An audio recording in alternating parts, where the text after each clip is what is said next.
17 Agustus 1945, bangsa Indonesia menyatakan kemerdekaannya.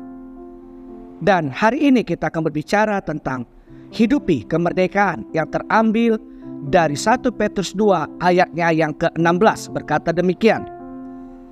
Hiduplah sebagai orang merdeka dan bukan seperti mereka yang menyalahgunakan kemerdekaan itu untuk menyelubungi kejahatan-kejahatan mereka, tetapi hiduplah sebagai hamba Allah. Nah, seperti kita ketahui sejarah bangsa kita Indonesia, ketika Indonesia sudah menyatakan kemerdekaannya, Belanda tidak bisa terima dan mereka masih mau berusaha menjajah bangsa Indonesia dengan agresi pertama dan agresi yang kedua. Tetapi seperti kita ketahui juga, ternyata dari dalam bangsa Indonesia sendiri pun mereka menyalahgunakan kemerdekaan yang sudah dinyatakan itu dengan melakukan perlawanan. Jadi bangsa Indonesia pada masa itu menghadapi dua serangan, baik dari dalam bangsa sendiri maupun dari bangsa lain. Nah, demikian juga kita, jemaat Tuhan, kita yang sudah dimerdekakan Kristus, sebenarnya kita sudah benar-benar merdeka.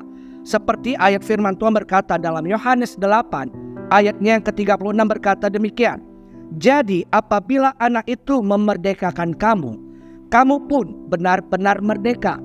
Nah, setelah kita menerima Kristus, sebenarnya kita telah benar-benar merdeka. Surat Petrus tadi menyatakan, kalau kita sudah dimerdekakan, maka kita hiduplah sebagai orang yang merdeka dengan cara memuliakan Allah.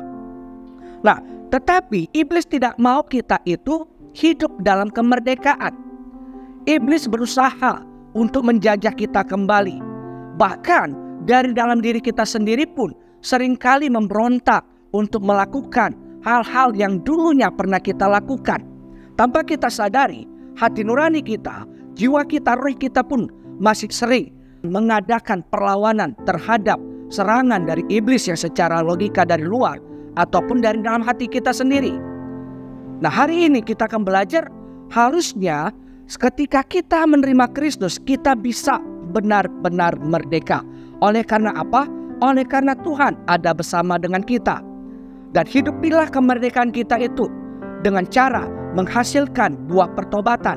Yesus pernah berkata kepada para ahli Taurat, ya bahwasannya kamu harus menghasilkan buah pertobatan.